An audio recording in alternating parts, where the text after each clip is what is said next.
Hello' everyone, কি খবৰ? সকলোৱে নিশ্চয় ভাল ন? বৰ্তমান আমাৰো ভালেই। হিমা সেনাপতি চেনেলৰ নতুন এটা ভিডিঅ'লৈ সকলোকে স্বাগতম জনাইছোঁ। আজি আমি আহিছোঁ গণেশ পূজা চাবলৈ। গণেশ পূজা চাবৰ বাবে আহি গ'লোঁ আমি বুকফিল্ডত বহুত ডাঙৰকৈ গণেশ পূজা পাতিছে। মানুহৰো ইমান বেছি ভিৰ লাগিছে। আজি আমাৰ গণেশ পূজা চোৱাই নহ'ল, কাৰণ ইমান দীঘল লাইন, প্ৰায় ৰাতি 12টামান বাজি যাব। সেয়েহে নাচালোঁ আৰু দেহা এইপিনে মুখখন ফুলাই আহি আছে। তাৰপিছত বাক লগ পালোঁ। বাৰ লগত দুই আশামান কথা পাতিলোঁ আৰু বাহঁতৰ ৰুমৰ কাষলৈ আহি এইপিনে ভিনীৰ লগতো অকণমান জোনে কথা হৈছে। ভিনীয়ে কিন্তু কেমেৰা আগত ওলাবলৈ লাজ কৰে। বাক ক'লোঁ আজিলৈ আমি যাওঁ, বাই বুলি কৈ আমি ঘৰলৈ অহাৰ আগতে দেহাই ক'লে বোলে কিবা এটা খাই লওঁ, আৰু দেহাক এটা ৰোলছ কিনি দিলোঁ আৰু দেহাই খাই ল'লে। আজি আকৌ আহি গ'লোঁ গণেশ পূজা চাবৰ বাবে একেইডোখৰ ঠাইতে। আজিও ইমান বেছি মানুহৰ ভিৰ লাগিছে। ভাবিছিলোঁ সন্ধিয়া যদি সোনকালে আহোঁ তেতিয়া মানুহৰ ভিৰটো অলপ কমিব। আজি মই 7টা বজাতে আহিছিলোঁ।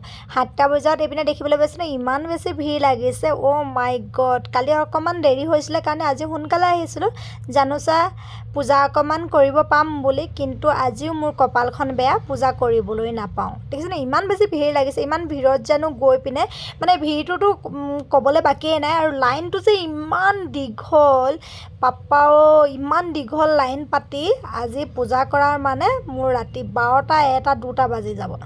সেয়েহে ভাবিলোঁ আপোনালোকক এই বুকফিল্ডত যিটো ডেক'ৰেশ্যন কৰিছে ডেক'ৰেশ্যনটোকে এপাক দেখাই দিওঁ। আৰু ইমান সুন্দৰ কৰি ডেক'ৰেশ্যন কৰিছে নহয়, চাই থাকিলে চাই থাকিব মন যায়। এয়া সকলো দৰ্শকে ডিঙি মেলি মেলি চাইছে, মানে যিহেতু মন্দিৰটো ইয়াতে আছে আৰু মন্দিৰটোলৈ ডিঙি মেলি মেলি চাইছে। চ' ময়ো অকণমান চালোঁ মেলিলোঁ ঘূৰিলোঁ, তাতে দুটামান বস্তু কিনিলোঁ। তাৰপিছত এতিয়া জোন আৰু মই দুইজনে ৰুমলৈ ৰাওনা কৰিব ওলাইছোঁ। যিহেতু পূজা চোৱাটো আজিও নহ'ল, মনটো বহুত বেয়া লাগিছে। এইবাৰ যে গণেশ পূজা মানে মূৰ্তিটো চেহেৰাটোৱে দেখি নাপালোঁ, কেনেকুৱা আছিলে তেনেকুৱা হৈ গৈছে। সেইখিনিতে ক'লে জোনে বোলে ব'ল আজি নাকুন্দিলৈকে যাওঁ। নাকুন্দিত আহি এইপিনে দেখিবলৈ পালোঁ মূৰ্তিটো সুন্দৰ কৰি সজাই ৰাখিছে। চ' চালোঁ, পূজা কৰিলোঁ, ইয়াত ধূপ চাকি জ্বলালোঁ, সেৱাও ল'লোঁ। কিন্তু ইয়াত মানুহ দুনো নাই, অকল পূজাৰীজন আছে, দুজনমান মেম্বাৰ আছে। তাৰপিছত ইয়াত অকণমান টাইম ফটো ল'লোঁ, ভিডিঅ' কৰিলোঁ। এইখিনি টাইমতে লগৰজনীয়ে ফোন কৰিলে, তেওঁলোকৰ ৰুমৰ কাষলৈ গ'লোঁ। তেওঁলোকৰ ৰুমৰ কাষতে বহুত সুন্দৰ কৰি ফেষ্টিভেল একদম গান গাইছে, ছিংগাৰ নিমন্ত্ৰণ কৰিছে, কিন্তু আমি গানৰ একো ৰখেই নাপালোঁ, কিয়নো আমি মানে কানাড়া বুজি নাপাওঁ, আৰু কানাড়া ছিংগাৰ মাতিছে আৰু তেওঁলোকে কানাড়াতে গান গাইছে। চ' এয়া তেওঁলোকৰ গণপতি বাবাক সেৱা কৰিলোঁ। তাৰপাছত আমি বোলো এতিয়া ঘৰলৈ উভতি যাওঁ, যিহেতু অকণমান চোৱা হ'ল আৰু পূজাও কৰিলোঁ, পূজা কৰাটোৱে মেইন আছিল।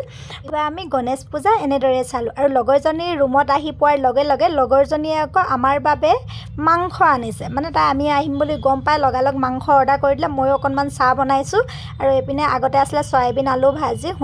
কালি পূজা চালোঁ, চাই আজি প্ৰগ্ৰেম চালোঁ, প্ৰগ্ৰেম চাই এতিয়া কালি মাছ মাংস খোৱা নাই দেই, আজিহে আহিছোঁ। আজি এতিয়া কালি মেইন পূজা হৈয়ে গ'ল আৰু আজি মাংসটো খাব পাৰি, সেইকাৰণে আজি খাবলৈ লৈছোঁ। যিহেতু মই সপোনি খাবলৈ চেহেৰা চব সপোনি হয় নে নহয়? চোৱাৰ বাবে সকলোকে ধন্যবাদ জনাইছোঁ।